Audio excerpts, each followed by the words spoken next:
Recipe प्रकार 1 पाहूयात।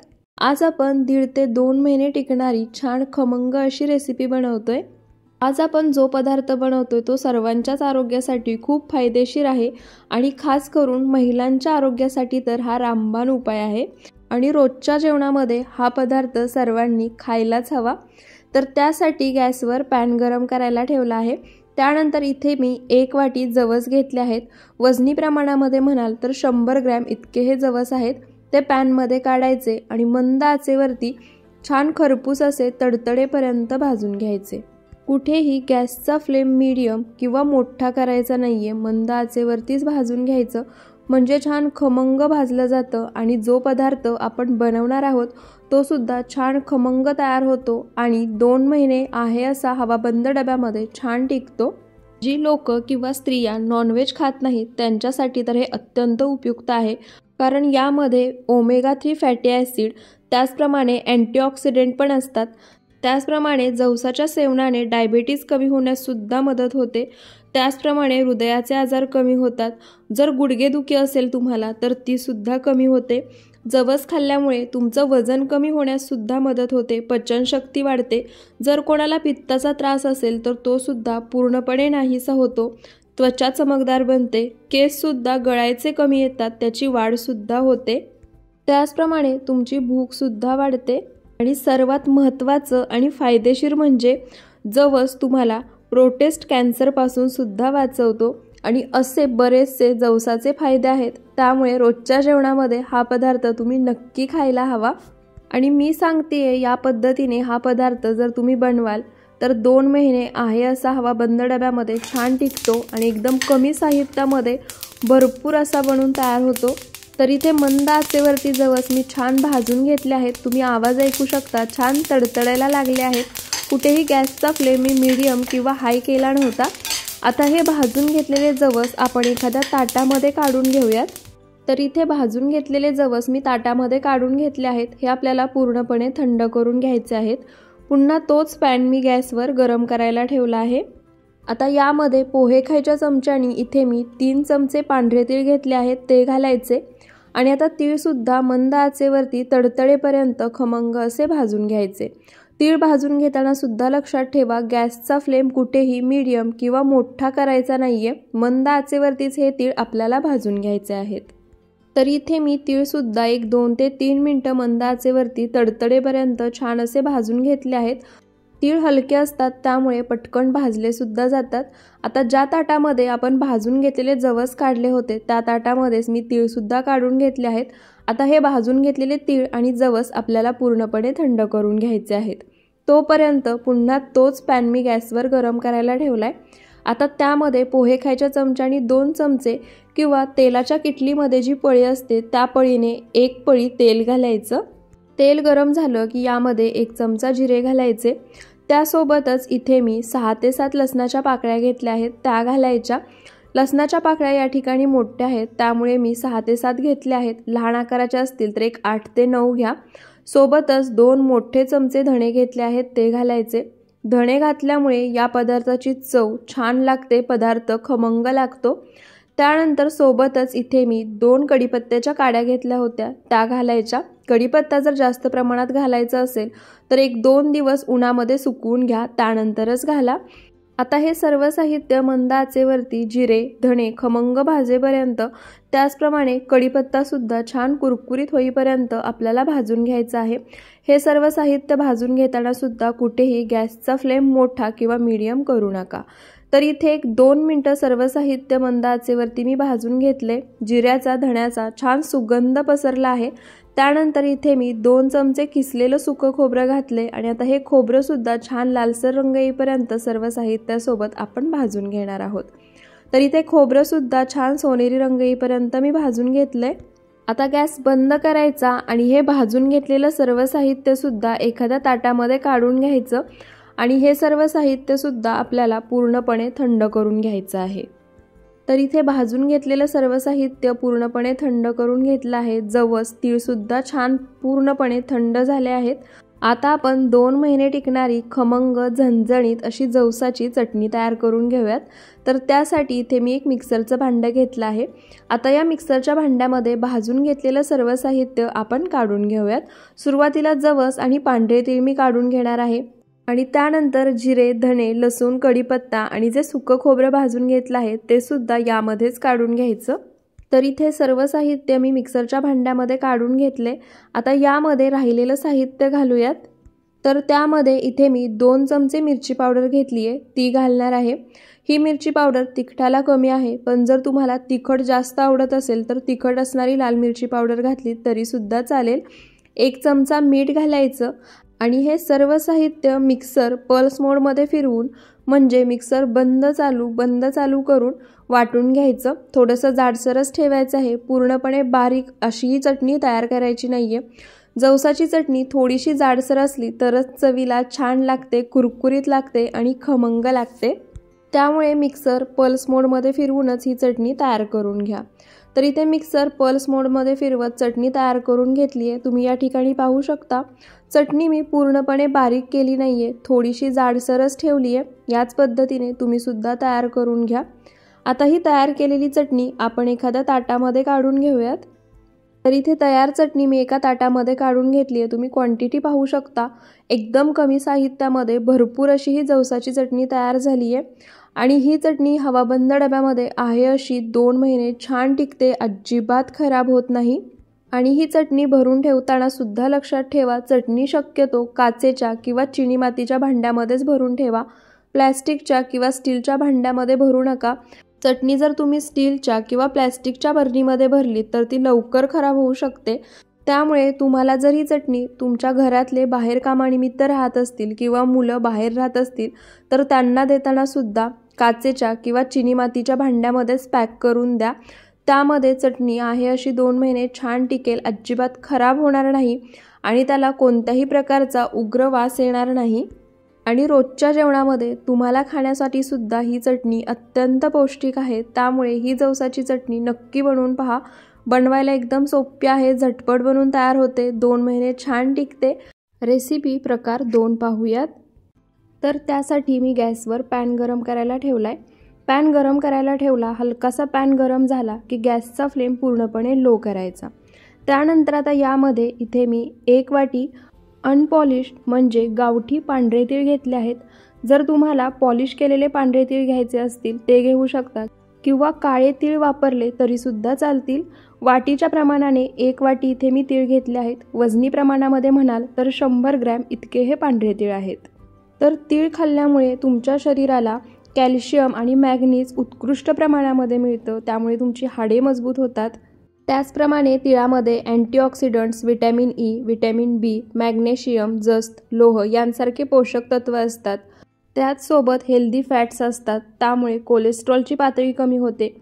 तीळ खाल्ल्यामुळे रक्तदाब नियंत्रित राहतो। त्याचप्रमाणे त्वचा आणि केसांचं आरोग्य सुधारतं।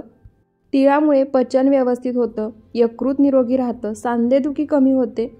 त्याचप्रमाणे शरीराला उबदारता सुद्धा मिळते। त्यामुळे तिळाचं सेवन हे सर्वांनी केलंच पाहिजे। तर आता हे तीळ मंद आचेवरती एक 2 ते 3 मिनिटं छान खरपूस असे किंवा छान तडतडेपर्यंत आपल्याला भाजून घ्यायचे आहेत। आणि ज्या महिला किंवा त्यांच्या घरातले जर नॉनव्हेज खात नसतील तर त्यांनी सुद्धा हा तिळाचा पदार्थ बनवून 6 महिने रोजच्या जेवणामध्ये खायलाच हवा। त्यांना नॉनव्हेजमधून मिळणारे सर्व पोषक तत्व यामधूनच मिळतील। तर इथे तीळ छान तडतडेपर्यंत एक 2 ते 3 मिनिटं मंद आचेवरती मी भाजून घेतले आहेत। तुम्ही तिळाचा आवाज ऐकू शकता। त्यानंतर आता यामध्ये 1 चमचा मी बडीशेप घेतली आहे, ती घालायची। अर्धा चमचा जिरे घालायचे आणि अर्धा चमचा ओवा घालायचा। बडीशेप, जिरे आणि ओवा यांचे सुद्धा आपल्या शरीरासाठी खूप फायदे आहेत। तर आता बडीशेप, जिरे आणि ओवा सुद्धा या तिळाबरोबर आपल्याला 1 ते 2 मिनिटं मंद आचेवरतीच भाजून घ्यायचं आहे। बडीशेप खाल्ल्यामुळे तुमची पचनसंस्था सुधारते, त्याचसोबत रोगप्रतिकारक शक्ती सुद्धा वाढते। त्याचसोबत जिरे खाल्ल्यामुळे कोलेस्ट्रॉल कमी होतो, वजन कमी होतं, पचनक्रिया सुधारते आणि तुम्हाला झोप सुद्धा छान लागते। त्याचप्रमाणे ओवा खाल्ला की रक्तदाब आणि कोलेस्ट्रॉल नियंत्रणात राहतं, तुमची पचनक्रिया सुधारते, सोबतच वजन कमी होण्यास मदत होते। त्यामुळे तिळासोबत ओवा, बडीशेप आणि जिरे यामध्ये नक्की वापरा. तर इथे 1 ते 2 मिनटं बडीशेप, ओवा, जिरेसुद्धा तिळासोबत मी छान असे भाजून घेतले आहेत. तुम्ही या ठिकाणी पाहू शकता आपण जे काही साहित्य घेतलं होतं त्याचा रंग पूर्णपणे बदलला आहे. आता हे भाजून घेतलेलं साहित्य आपण एका ताटामध्ये काढून घेऊयात. ताटामध्ये काढून हे आपल्याला थंड करून घ्यायचं आहे. त्यानंतर पुन्हा तोच पॅन गॅसवर गरम करायला ठेवायचा. आता त्यानंतर इथे मी पाववाटी जे डाळवं असतं म्हणजे भाजलेली जी चणा डाळ असते ती घेतली आहे. तुम्ही या ठिकाणी भाजके चणे वापरले किंवा ज्याला फुटाणे म्हणतात ते वापरलं तरीसुद्धा चालेल. आता ही डाळ आधीच भाजलेली असते तरीसुद्धा मंद आचेवरती रंग बदलेपर्यंत आपल्याला पुन्हा एकदा भाजून घ्यायचे आहेत. तर या डाळव्यामुळे काय होतं, यामध्ये बऱ्याच प्रमाणात प्रथिने आणि फायबर असतं, त्यामुळे तुमची हाडं मजबूत होतात. त्याचप्रमाणे सोडियम आणि आयर्नसुद्धा असतं, त्यामुळे ब्लड शुगर कंट्रोलमध्ये राहतं, वजन कमी करण्यास मदत होते आणि जर तुम्हाला उच्च रक्तदाबाचा त्रास असेल तर तो सुद्धा यामुळे कमी होतो. तर इथे चणा डाळसुद्धा हलकासा रंग बदलेपर्यंत मी भाजून घेतली आहे. भाजलेली चणा डाळसुद्धा भाजून घेतलेलं जे आधीचं साहित्य आहे त्यामध्ये काढून घ्यायची. पुन्हा तोच पॅन गॅसवर ठेवायचा. आता यामध्ये 5 लाल सुक्या मिरच्या घेतल्या आहेत त्या घालायच्या. यामध्ये आपण पुढे लाल मिरची पावडरसुद्धा वापरणार आहोत, त्यामुळे तुम्हाला जसं तिखट आवडतं त्यानुसार कमी जास्त लाल मिरची घेऊ शकता. जी लाल मिरची पावडर वापरणार आहोत ती फक्त आपण कलरसाठी वापरणार आहोत, जास्त तिखट असणारी वापरायची नाही आहे. तर इथे मी या लाल सुक्या मिरच्यासुद्धा मंद आचेवरती 1-2 मिनटं भाजून घेतल्या आहेत. त्यासुद्धा आपण ताटामध्ये काढून घेऊयात. त्यानंतर इथे मी 3 कढीपत्त्याच्या काड्या घेतल्या आहेत. कढीपत्त्याच्या काड्या मी स्वच्छ पाण्याने धुवून घेतल्या आहेत. आता हा कढीपत्तासुद्धा आपल्याला यामध्ये घालायचा आहे. कढीपत्त्याचे सुद्धा आपल्या शरीरासाठी अनेक फायदे असतात. मुलं असतील किंवा घरातील मोठी माणसं असतील, आपण फोडणी देताना डाळीमध्ये, भाजीमध्ये जर कढीपत्ता वापरला तर तो बाजूला काढून टाकतात.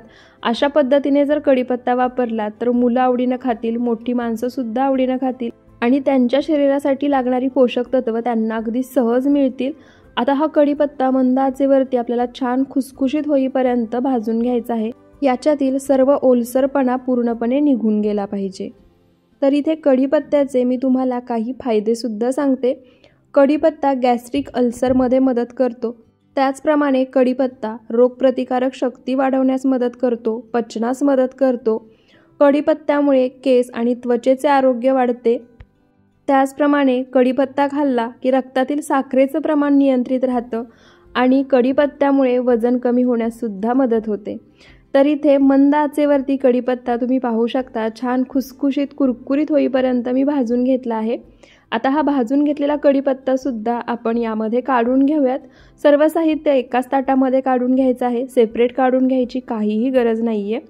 त्यानंतर आता पुन्हा त्याच पॅनमध्ये इथे मी किसलेलं सुकं खोबरं घेतलं आहे ते घालायचं. 2 चमचे इतकं सुकं खोबरं आहे, त्यापेक्षा जास्त प्रमाणामध्ये वापरायचं नाही. आता हे खोबरं मंद आचेवरती छान खरपूस असं रंग बदलेपर्यंत आपल्याला भाजून घ्यायचं आहे. खोबरं किसून घेतलंय त्यामुळे लगेच भाजतं. फक्त खोबरं भाजण्यासाठी तुम्हाला 1 ते 1.5 मिनटं लागू शकतो. गॅसचा फ्लेम पूर्णपणे लो ठेवायचा आहे. तर इथे खोबरंसुद्धा छान खमंग खरपूस असं मी भाजून घेतलं आहे. तुम्ही पाहू शकता खोबऱ्याचा रंगसुद्धा बदलला आहे. आता हे खोबरंसुद्धा मी ताटामध्ये काढून घेतलं आहे आणि तोच पॅन पुन्हा गॅसवरती ठेवायचा. आता यामध्ये 12 ते 13 मी लसणाच्या पाकळ्या घेतल्या आहेत त्या घालायच्या आणि लसूणसुद्धा मंद आचेवरती हलकेसे काळसर डाग पडेपर्यंत भाजून घ्यायचं आहे. तर यामध्ये आपण सुरुवातीपासून आत्तापर्यंत जे काही साहित्य भाजून घेतले ते पूर्णपणे मंद आचेवरतीच भाजलं आहे. कुठेही गॅसचा फ्लेम मीडियम किंवा हाय केला नव्हता. त्याचप्रमाणे यामधलं सर्व साहित्य भाजून घेताना आपण एक थेंबही तेलाचा वापर केला नाही आहे. तर इथे लसूणसुद्धा हलकेसे काळसर डाग पडेपर्यंत भाजून झाला आहे. सर्व साहित्य मी एकाच ताटामध्ये काढून घेतले. आता हे सर्व साहित्य आपल्याला पूर्णपणे थंड करून घ्यायचं आहे. हलकंसं कोमट असेल तरीसुद्धा चालेल. तर इथे सर्व साहित्य मी पूर्णपणे थंड करून घेतलं आहे. आता हे थंड करून घेतलेलं साहित्य आपण मिक्सरच्या भांड्यामध्ये काढून घेऊयात. सर्व साहित्य मिक्सरच्या भांड्यामध्ये काढून घेतलं की आता यामध्ये राहिलेलं साहित्य घालून घेऊयात. त्याच्यामध्ये इथे मी 2 चमचे काश्मीरी लाल मिरची पावडर घालणार आहे. ही लाल मिरची पावडर तिखटाला कमी आहे त्यामुळे मी 2 चमचे घालतीये. त्याचसोबत लाल मिरची मी थोडीशी कमी वापरली आहे. तुम्ही जास्त वापरलीत आणि लाल मिरची पावडरसुद्धा तुमच्या जवळची तिखट असेल तर थोड्याच प्रमाणामध्ये वापरा. आणि 1 चमचा किंवा चवीनुसार यामध्ये मीठ घालायचं। आता हे सर्व साहित्य मिक्सर पल्स मोडमध्ये फिरवत म्हणजे मिक्सर बंद चालू करत आपल्याला जाडसर ठेवून वाटून घ्यायचं आहे। पूर्णपणे याची पावडर तयार करायची नाहीये। तर इथे सर्व साहित्य मिक्सर पल्स मोडमध्ये फिरवत मी वाटून घेतलं आहे आणि आपली मस्त खमंग 6 महिने टिकणारी तिळाची चटणी तयार झाली आहे। आणि तुम्ही या ठिकाणी पाहू शकता मी पूर्ण अशी ही चटणी बारीक वाटून घेतली नाहीये किंवा याची पूर्ण बारीक पावडर तयार केली नाहीये। चटणी थोडीशी जाडसरच ठेवली आहे आणि या तिळाच्या चटणीमुळे होणारे असंख्य फायदे मी तुम्हाला या व्हिडिओमध्ये सांगितलेच आहेत। फ्रीजमध्ये ही चटणी आहे अशी 6 महिने छान टिकते, कारण आपण यामध्ये अजिबात तेलाचा वापर केला नाहीये। त्यासोबतच बिना फ्रीजची ही चटणी 2 ते 3 महिने आहे अशी छान टिकते। त्यामुळे असंख्य फायदे असणारी, तुमच्या शरीरासाठी पौष्टिक असणारी ही चटपटीत झणझणीत अशी तिळाची चटणी नक्की बनवून पहा। आणि चटणी भरताना शक्यतो काचेच्या किंवा चिनीमातीच्या भांड्यामध्येच भरा, प्लास्टिकच्या बरणीमध्ये भरू नका। रेसिपी प्रकार 3 पाहूयात। पण एकदम साध्या सोप्या पद्धतीने 2 महिने टिकणारी मस्त खमंग अशी कारळ्याची चटणी बनवतोय। याला बऱ्याचशा ठिकाणी खुरसणी असंही म्हटलं जातं। हे कारळे तुम्हाला कोणत्याही ग्रोसरी स्टोअरमध्ये सहज मिळतील। चटणीसाठीच हे कारळे वापरले जातात। आता त्यानंतर गॅसवरती मी पॅन गरम करायला ठेवला आहे। आता यामध्ये इथे मी 1 वाटी कारळे घेतले आहेत, ते घालायचे। वजनी प्रमाणामध्ये म्हणाल तर 100 ग्रॅम इतके हे कारळे आहेत। आता मीडियम टू लो फ्लेमवरती हे कारळे चमच्याने एकसारखे हलवत 3 ते 4 मिनिटं भाजून घ्यायचं। त्यापेक्षा जास्त वेळ भाजायचे नाहीत। आपण शेंगदाणे भाजताना ते छान खरपूस भाजल्यानंतर जसं साल टचकल्याचा त्याचा आवाज येतो, त्या पद्धतीने या कारळ्यांचा सुद्धा आवाज आला पाहिजे। फक्त तोपर्यंतच हे कारळे आपल्याला भाजून घ्यायचे आहेत। तर इथे मीडियम टू लो फ्लेमवरती हे कारळे मी भाजून घेतले आहेत। तुम्ही याचा आवाज ऐकू शकता। शेंगदाणे जसे छान खरपूस भाजल्यानंतर साल टचकल्याचा आवाज येतो, अगदी तसाच याचा आवाज येतोय। आता हे भाजून घेतलेले कारळे आपण एखाद्या ताटामध्ये किंवा मिक्सरच्या भांड्यामध्ये काढून घेऊयात आणि पूर्णपणे आपल्याला ते थंड करून घ्यायचे आहेत।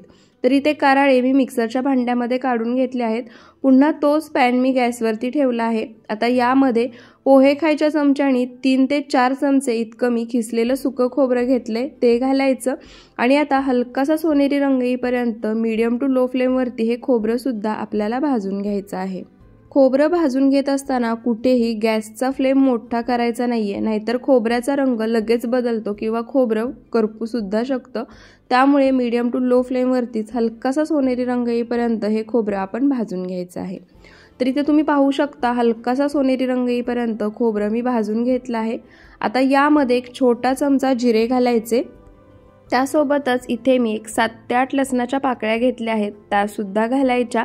आणि आता हे जिरे छान खरपूस भाजेपर्यंत आणि जे आपण खोबरं घातलं आहे त्याचा रंग पूर्णपणे सोनेरी होईपर्यंत मंद आचेवरती एकसारखं हलवत भाजून घ्यायचं आहे। फक्त खोबऱ्याचा रंग डार्क होईपर्यंतच भाजायचा आहे, जास्त हे खोबरं करपू द्यायचं नाहीये। तर इथे मंद आचेवरती जिरे छान खरपूस भाजून होईपर्यंत आणि खोबऱ्याचा रंग पूर्णपणे बदलेपर्यंत हे सर्व साहित्य मी भाजून घेतलं आहे। आता हे भाजून घेतलेलं सर्व साहित्य सुद्धा ज्या मिक्सरच्या भांड्यामध्ये कारळे काढून घेतले आहेत त्यामध्येच काढून घेऊयात आणि पूर्णपणे सर्व साहित्य थंड करून घेऊयात। तर इथे भाजून घेतलेलं सर्व साहित्य मी मिक्सरच्या भांड्यामध्ये काढून घेतलं आहे। सर्व साहित्य मिक्सरच्या भांड्यामध्ये काढून घेतल्यानंतर ते पूर्णपणे थंड करून घेतले। आता यामध्ये आपण राहिलेलं साहित्य घालूयात। त्यामध्ये इथे मी 2 चमचे काश्मीरी लाल मिरची पावडर घेतली आहे, ती घालायची। ही मिरची पावडर तिखटाला थोडीशी कमी आहे। तुम्हाला जर तिखट आवडत असेल तर जी तिखट लाल मिरची पावडर मिळते ती सुद्धा तुम्ही घालू शकता आणि चवीनुसार मीठ घालायचं। त्यानंतर आता हे सर्व साहित्य आपण मिक्सरला फिरवून वाटून घेऊयात। मिक्सरला फिरवून वाटून घेत असताना लक्षात ठेवा मिक्सर पल्स मोडमध्ये अजिबात फिरवायचा नाही। जसं आपण नॉर्मल शेंगदाणे बारीक करताना किंवा मसाला बनवताना मिक्सर फिरवतो त्याच डायरेक्शनमध्ये फिरवायचं आहे। तर इथे सर्व साहित्य मी मिक्सरला फिरवून वाटून घेतले। तुम्ही पाहू शकता मस्त खमंग अशी चटणी तयार झाली आहे। हे कारळे जे असतात ते पूर्णपणे बारीक होत नाहीत, थोडेसे मोठेच राहतात आणि अशीच चटणी चवीला मस्त लागते। त्यामुळे पूर्णपणे बारीक करत बसू नका। आणि इथे आपली मस्त खमंग 2 महिने टिकणारी कारळ्याची चटणी बनवून तयार झाली आहे। रोज जेवताना तोंडी लावण्यासाठी घेऊ शकता। त्याचसोबत गरमागरम भातासोबत ही चटणी आणि तेल अप्रतिम लागतं, नक्की खाऊन पहा। 2 महिने आहे अशी हवाबंद डब्यामध्ये छान टिकते। प्रवासामध्ये बाहेर जायचं असेल तरी सुद्धा घेऊन जाऊ शकता। तुमची मुलं जर बाहेर राहत असतील तर त्यांना सुद्धा ही चटणी बनवून देऊ शकता। चपातीसोबत, भाकरीसोबत किंवा भातासोबत चवीला अप्रतिम लागते, त्यामुळे तुम्ही सुद्धा नक्की बनवून पहा। आणि इथे आपल्या 3ही वेगवेगळ्या प्रकारच्या पौष्टिक अशा चटण्या बनवून तयार झाल्या आहेत। रोजच्या जेवणामध्ये तोंडी लावण्यासाठी घ्याल तर 2 पोळ्या नक्कीच एक्स्ट्रा खाल। एवढ्या या चटण्या चवीला भन्नाट लागतात, पौष्टिक सुद्धा आहेत आणि मुलं सुद्धा आवडीनं खातील। आणि जर तुम्हाला आजचा हा रेसिपी व्हिडिओ आवडला असेल तर व्हिडिओला जास्तीत जास्त शेअर करा, लाईक आणि कमेंट करायला विसरू नका। आणि अशाच रेसिपीजसाठी आपल्या सरिताज किचन मराठीला सबस्क्राईब नक्की करा। पुन्हा भेटूयात अशाच एका साध्या सोप्या नवीन रेसिपी व्हिडिओ सोबत। व्हिडिओ शेवटपर्यंत पाहिल्याबद्दल खूप खूप धन्यवाद।